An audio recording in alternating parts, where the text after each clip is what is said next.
Good evening, ladies and gents, and I've got another video for you, the video I promised on magical protection. Okay, so in the last couple of videos we went over things together. The first video I went over cleansing breathing with you, and ways to reassure yourself and calm yourself down as a precursor to meditation, and basically as a way of dealing with stress as well, a good way of dealing with stress. Yesterday I went over cleansing yourself and your property a bit more. We discussed lavitet, we discussed smudging, we discussed cleansing prayers, etc, etc.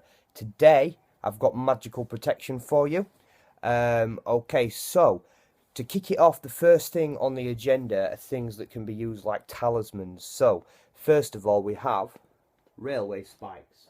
So iron railway spikes are quite symbolic in the way that they are extremely protective. Iron itself is a very protective metal, and the railway spike itself is symbolic for being protective also. To use these best, put them in the four corners of your property, so inside your house somewhere, in the corners of each of the four rooms, and that should sort of like generate a protective sort of shield for you. The next thing on the agenda, and this is going to be quite grim and quite macabre for those people, especially the ones of you out there that don't necessarily approve of animal sacrifice and things such as that, is dried, treated and prepared chicken's feet. Okay, so these hidden at the front door and the back door will protect you against evil. They can be carried as a lucky charm as well, and are quite protective. The next talisman I don't have a picture of, because you all know what it looks like, which is the Bible, the Holy Bible. The Bible itself can be a talisman in certain crafts like voodoo, hoodoo. Certain prayers involving the saints and the psalms can be used in magic, and I believe in Latin America there are certain magics that use the saints and the psalms where they can call them down to do some pretty bad damage as well. But you all know what a Bible looks like, so I didn't get a photo of that. Now this next bit of protection I don't know too much about, to be honest with you. I just thought I'd mention it anyway, just for variety is the spice of life. I found a beautiful image of it and I kind of brushed across it while I was reading a book that my mentor sent me about magic. It's called the Satyr Square, and if anybody has a lot of information on this Satyr Square, especially how to come up with writing it yourself, etc, etc, feel free to let me know and post it. But as far as I'm aware, from what I've found out, it's written in Latin and it's a protective talisman. And it's quite a powerful protective talisman as well. Unfortunately, I don't speak Latin and I don't know too much about how they work out, you know, where they put the letters and things like that. I think they probably use numerology in a similar way to writing a sigil. Okay, so next things on the agenda, protective talismans. So this one here is the one I'm going to give to my girlfriend once it's painted and put on a string. It's one of the protection pendants that's been blessed by Papa Legba.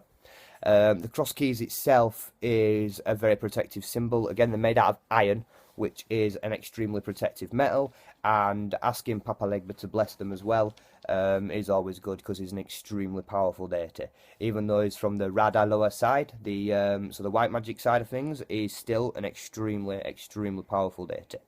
Okay, so the next one next to it is a spelled talisman. So these particular crystals are enchanted for different spells, different levels of protection and different spells of protection. I didn't do these myself. When I were a novice I bought these just to protect me with the things I was playing with and stuff like that. I thought I may need a bit of shielding, but I thought I'd mention them as well. They are available on the internet, and me and my mentor who run Voodoo, Rootwork and Conjure, which is a new group on Facebook that's absolutely brilliant, by the way.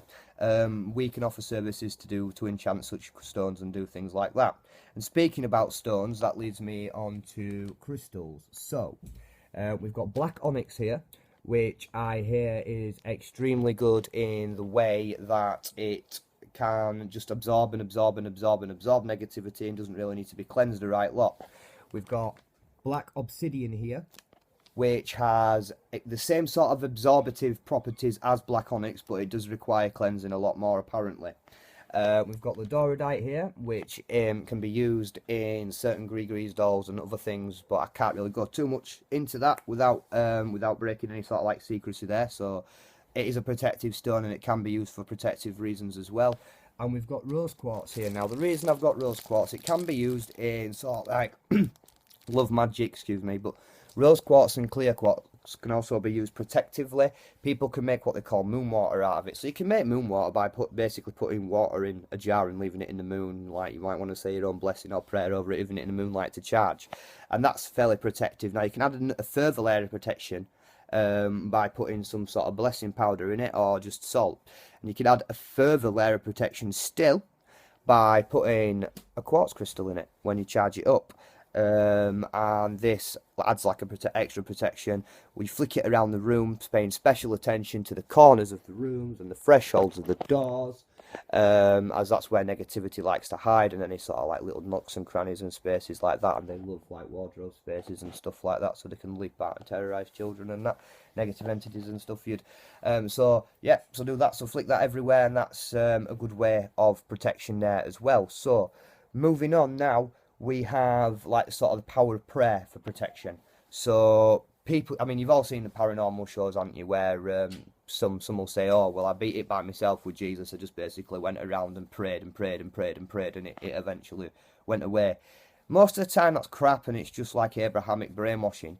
But sometimes the power of prayer, not just with like sort of like Abrahamic deities, the power of prayer with other deities as well, can actually work, and can actually work defensively and protectively. Santa Muerte is one that can be invoked through prayer, and she can also be appealed to through prayer for protection. I've read some of her grimoire, some of the prayers. There's many prayers in there. There's protection for legality, protection from your business, protection from your enemies, protection at night. There's all sorts of protective prayers from Santa Muerte, and they usually centre around protecting your finances, protecting you from harm, and, you know, bringing you sort of like prosperity and love and things like that. That's out of the Grimoire of Santa Muerte, which I read. I should have actually fetched that into the video, but I'd have to go knock on the room and get it. Now, the next thing is, like, any divinity you want. Like, that she was just an example, one I looked into, and I thought, like, there's quite a few diverse protective prayers for her. But any divinity you have belief in, so whether that's you're a light worker and you believe in the Archangel Michael, whether you're a Satanist and you have a special relationship with a demon who you love to bits and who's got your back and will protect you through anything, you might call them in an invocation or a prayer to get you back. Whether you're into Voodoo and, you know, you call upon your Met to help you, for example. I'm not saying that you can always do that and that they will always answer and protect you, but I'm saying it is a possibility in desperation through prayer. And I have, in desperation through prayer, called upon the Loa before in a very dire situation, and my Met answered. And wow, just wow is all I can say without giving away too much, but he answered. So moving on with spirits, there's also something called servitor, so people can conjure their own spirits, that people call servitor, which I think is a horrible word, because when you conjure a spirit, it's an aspect of your own energy. A lot of people get confused between evocation and conjuration. Conjuration's different to evocation. Evocation's calling forth a spirit that's already into being. Conjuration is basically bringing a being into life that doesn't exist. It can be any type of being you want, but bringing it to life that didn't prior exist. So it's basically an extension of your own energy, really. If you look at it from a psychokinetic point of view, it's just basically a chunk of your own energy, a chunk of your higher self that you've basically broken off and made into a being. But basically, you give it sentience, so, you know, don't think it's just some sort of fool, because it's not. You give it sentience, and you must feed it and task it. And if you don't feed it and task it, like any other spirit, it's going to get pissed off. And if it gets pissed off, it can cause some right chaos and havoc in your life. Now, the ones that I have, again, I got them when I were into magic at the beginning, and I've got two. Well, there's like one ghost. There's two what I'd call organic, because they were living entities, so they're not conjured. These were the people who saw me and basically did a deal with them, and, you know, they work with me now. And then the rest are conjured. Some of these are tasked for protection. Some of these are tasked for what I call crap work. So like basic cleansings and stuff like that. Healings while we're asleep and stuff like that, you know. So it's just downtime shit I task them to do. I get them stuff to feed them. One of them's really into chocolate, likes the colour red and stuff like that. So sometimes I get a chocolate or a red rose. So yeah. And there's a way you can create your own guardians in meditation, where you can create your own spiritual guardians. There's a children's meditation where they can create their own wolf guardian. There's a meditation yourself where you can visualize and create your own guardians and call upon them to assist you. But a note to when you do this, if you do call upon your own guardians and you do have your own servitors, be aware that black magicians, especially people that are extremely advanced at necromancy and the art of spiritcraft, such as Bokors, for example, can use these spirits against you. Never give the name of your servitor to anyone you don't know or you don't trust, or anyone at all. Never, ever, ever let anybody know that you're doing the sort of like meditations to generate your own guards. I don't even do them, to be honest, but because they can be used and turned against you. So just bear that in mind. So moving on. There's something that's done in the Goetia. I don't know too much about it. I think it's done in the Kabbalah, but it's done in Hebrew. And I think it's also done in aspects of high magic. It's not done in planetary high magic, but planetary high magic's kind of strange because you have your own divinities that you call on. And what I'm referring to is the invocation of the archangels. So as far as I understand, this has to be vibrated. I learnt it just for this video. As far as I understand, this has to be vibrated, and it starts with, in the eternal name of Michael to my right, to my left, Gabriel, and in front, Uriel, and behind me, Raphael, and above my head, the eternal Shekinah. But when you call it, you would vibrate it, so you would be like, in the eternal name of Michael to my right, and really vibrate it. And to my left, Gabriel. And if, like I said, really vibrate it. And if you're a beginner practitioner, I've seen this on a few Goetia videos as well, to be honest with you, and I've read it quite a bit. If you're a beginner practitioner, you need to practice the hell out of that first before any evocations are up like that, and make sure you got their presence all the way around you if that's what you're using as your protection. Because if that's the only protection you've got and you can't feel them all the way around you for the invocation, you're pretty much open. But to be honest, I don't agree with the whole quasi-demons are evil bullshit, to be honest with you. So, whether you feel you need protecting from the spirit you're working with is up to you personally, and how you feel and how you can handle the energies and your relationship with that spirit. And not necessarily out of a need for their evil, because, to be honest, they're not. I was approached by quite a powerful demon at the beginning of my path, and he did nothing to harm me. In fact, the information he gave me helped me progress, and eventually I met Mama Midnight, my mentor in Voodoo, and also King Paimon, who's a demon again. I asked him for help with conjuration, and he brought me to somebody who had a book that told me everything I needed to know that I didn't already know about conjuration, basically the job lot. And the guy was like, here, have it for note, mate. So I made him an admin on my group anyway. His name's Joe De Silva. Yes, Joe, how you doing, mate? You're sound. He was sent by King Paimon, I'm telling you now, and I ain't crazy. Man was sent by King Paimon. I mentioned earlier, if you have a decent relationship with a demon, or a demonic king, you can actually call upon them to defend you as well. So there is potential of calling a spirit from the lower astral to defend you. If that's how you believe and that's what you do, that's absolutely cool. Now moving on to Voodoo methods. This, my friends, is a gad. A gad is a protective talisman can only be created by someone who the roads are open for, because the words in Creole basically invoke and call upon specific spirits to protect the owner of the gad and to warn the owner of the gad if they're attacked magically, which is why when people strike, I have a damn good idea who it is, because if my gad doesn't tell me, my mentor does. So it's a very, very, very powerful Voodoo thing, and I only glimpsed on it like this because I don't want motherfuckers to copy it, not because I want to sell it, but it can only be done for you if the roads are open for you. It can be done for you, it can be done for you by somebody who the roads are open for, but if you just copy this, it's just words on paper. Unless the roads are open for you, then it's not words on paper, then it's got the power. You know what I mean? So don't just go copying it and thinking that you're invincible and you're Batman, because you're not. In fact, if you do every single one of these protection methods, you're still not invincible, to be honest with you.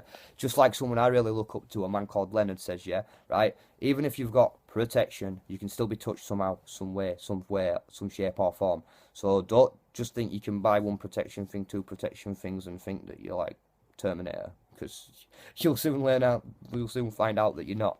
So, moving on to protections that are brilliant, that were taught to me by Mama Midnight, and that we actually offer on Voodoo, Rootwork and Conjure. Okay, so the first thing is a protection Grigri bag.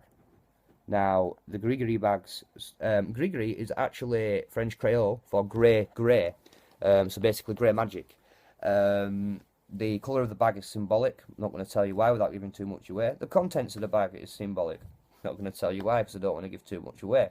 There can also be a veve in the bag. Now, the ones that me and Mama Midnight sell, there will be a veve in the bag for a loa, or for the essence of a loa. So basically, when we sell you this bag, we'll have to find out which one will help best protect you. So the veve in there, in the right, and put the right ingredients in there, etc., etc., and basically ship that out to the client. Now, I've got one myself. It's absolute great protection. This kind of protection is what we call walking behind the spirits. So basically, if you're out and about and you're not looking for grief or beef, it will not find you. But the second you start squaring off to Arnie like you're 10 men, you're going to get sat on your ass because the spirits will be like, right on yourself, mate. But other than this, you avoid crap. And it's I've seen it work for me quite a few times, to be honest with you. And it's pretty good. It's pretty good. Now this one, this is a spirit doll, or a voodoo doll.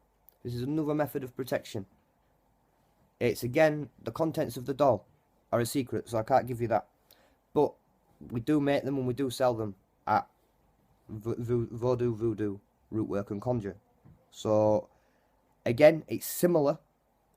You are walking behind a spirit, but this one's a bit more of a proactive protection in the way that it'll look after you and it'll keep negativity away from you. It basically acts as a shield, and it shields you from like harm and all things bad. They both require talking to and feeding. So this is important. When you buy a gree or a doll from me, what you get from me and what you get from Mama Midnight that you do not usually get from other practitioners, now I can't speak for all practitioners, just the ones I've seen, is a bottle of gree oil in with the price to feed your work. Because what's the point in getting you to wake up your work and then it's slapping you in 2 weeks' time because you didn't feed it? So you will get instructions on how to wake up your work. You will get instructions on how to look after and care for and feed your work. If you do not follow these instructions and it slaps you, no refund, because it's your own dumb fault. Okay? I hate to be like that, but that's how it goes. That's exactly how it goes. So, moving on anyway. Moving on. How you can protect yourself. So, energy.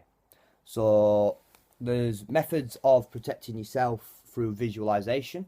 You can do like sort of meditation, such as the triple shield meditation, for example. The triple shield meditation, if you go into YouTube and you type triple shield meditation in, it's about 14-15 minutes long. It protects you over your three bodies, which is that's why it's called the triple shield. So it protects you astrally, it protects you spiritually, and it protects you physically from any sort of malicious energies, any negativity, any sort of harm coming in. And it's actually capable of transmutation. So this shield, when you do this specific guided meditation, which is absolutely brilliant, this specific shield transmutes all negativity coming at it. So even if it's not directed at you, if it's in radius of this shield, it transmutes negativity. So I'll just grab what it looks like for you on YouTube, pulling it up for you. So that's the triple shield there. So you see that picture there, the man in the bubble? Triple shield meditation for psychic protection on the move. Now, this particular shield is brilliant. I use it, it's really good. And at the end of that, there is also a little exercise where you lock down your chakras, front, back, top, bottom, left, right, with a power symbol or a protective symbol of your choice. Some may choose a pentagram, some may choose upside down pentagram, some may choose other things. I choose the planetary master key. The reason doing so is because it contains the pentagrams, both of them, the upside down one and the regular one, and it contains a list of other power symbols, including the crossroads or the intersection, which is an incredibly powerful symbol from Voodoo. Not that they should be linked or are exactly the same. Voodoo's nothing to do with planetary high magic, but the symbology of the crossroads is recognised across a lot of different practices and faiths. So yeah. I use that particular symbol to lock down my chakras and things and that after at the end of the meditation. But you'll see when you do that meditation, so it's that one there, look, Triple Shield Meditation for Psychic Protection on the Move by Steve Noble. I don't usually advertise other people either, but that guy's good, you know, so that particular meditation is good, you know, so it's worked for me, and I've had a lot of heat thrown at me. But like I said, I'm not invincible. Stuff has gone wrong along the way. Also, energy projection itself. So I don't know if you've seen TV psychics. Some of it's bull, but a lot of it is, well, some of it's bull, but a lot of it's bull, sorry, but some of it is kind of current. Like there'll be some light workers that will create a barrier of light and they'll push the entity into a specific place where they'll cross it over by surrounding it with the light. That is possible. You can do that, or you can push an entity out by basically making a barrier of light, which is basically, if you understand it, it's your own psychokinetic energy field, and it's basically you've taken all the negativity out of it, so it can only be positive. So anything negative is basically repelled by it. In Voodoo, again, the particular energy field is called the Nam. And it can be done in that sort of way as well, and it can be used to push the entity or spirit out. Believe it or not, I don't usually give too much big ups to this guy, but Coettin described a brilliant example of it in his The Night a Demon Came Into My House to Hunt Me YouTube video, about drawing in the energy from either your stomach chakra, your grounding roots, or the universe around, wherever you get or store your energy from, into your right hand, and projecting your energy onto the entity like it's like it's a beam, like it's a high-powered torch beam. You do that, and if you imagine every time that the light hits it, that you're sapping it about 30-40% worth of its energy. You keep doing this, yeah? You do this 3 or 4 times, it'll leave, because you're draining it and draining it and draining it. Not only are you feeding off of it, you technically kind of vampirizing it if you're draining its energy with the light, but you're also diffusing the negativity as well. That's a good way of using your energy to protect yourself. And speaking about vampirism, if you want to be mean and you don't just want to push it away with the light and drain its energy that way, you can actually fully absorb its energy with your left hand. So you can, if you're a skilled vampire already, you know what I'm on about, psychic vampirism or energy vampirism. You can draw in that energy, you can breathe it in and suck it up. If you're not, you can invoke it.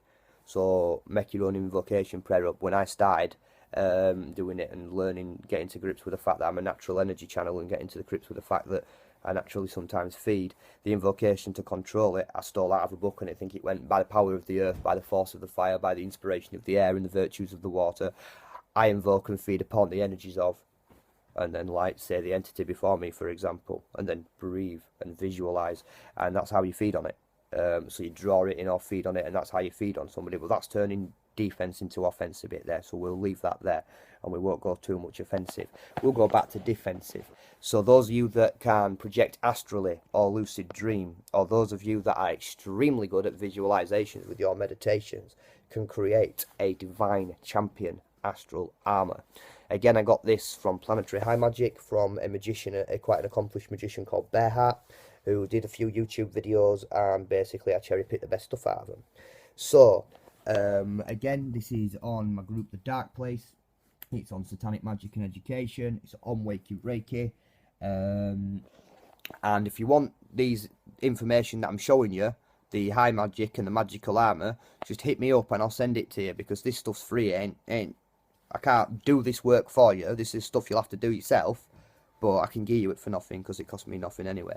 So basically, the Divine Champion Magical Armor is a visualization exercise you do where you get into tune with, people call it your higher self or your spirit or whatever, and you get into tune with that, and you envelop yourself, and you literally, as you meditate, and you visualize scanning yourself, scanning over yourself. So you've got a divine armor now over your chest. If you've got your hands like this, and sort of like the prayer position, but resting over your chest, that sort of locks down your energy field as well while you're doing it, and it keeps you a current, and your energy flow current, and also helps the structural integrity of forming the armor for beginners, because it helps keep the energy flow current. So if you do that and visualize yourself kitting up from head to bottom, it just scanning over you, like my hand just wiped over me then, just like a beam scanning over you, creating armor all the way to the bottom of your feet and bottom at your tips of your toes. You know the drill, people. And just let it happen. And don't try and mess with the appearance or change it, because basically whatever you want to call it, your higher self, your spirit, your soul, whatever, you're in a guardian. It's basically, it's aware of threats that in your subconscious, and your other senses and your other selves on the other dimensions are aware of threats that you might not be consciously aware of on this plane. As a result, your divine champion magical astral armor will appear and manifest physically in ways to deal with those threats that you might not comprehend. And I mean, it looks dumb sometimes. Sometimes you can look like a Power Ranger with a dog's head. Do you know what I mean? And it's daft. It looks daft. But that, it'll be bang to rights for threat that you're facing if you do it properly and you're in tune with yourself properly. So that's Divine Champion Magical Armour. It's, again, it's all these protections are supposed to be impenetrable, but what I've learned is don't go Billy Badassing yourself like you're bad man, because you know there's always someone that can take you down a peg or two that's a bit stronger than you, or a lot stronger than you. And it's about layers of protection. So if I were you, when I could, and I have, because I have done it myself, but I would build up each layer of these. And I'm not just saying this to sell you a doll or a Gregory bag, and I think it'd be bloody brilliant if you came to me and bought one, but and you'd get quality. But the more layers of protection you've got, the harder you are to hit, basically. Doesn't mean you're invincible though, but it means the harder you are to hit. So nobody out there, please don't take away from this that I'm trying to claim I'm invincible or anything. I'm just trying to say that the more layers of protection you get, the more protected and covered you are. That doesn't mean you're invincible, but if you stay out of trouble, don't mouth off at people and don't talk like you Billy Badass, you'll be all good, won't you?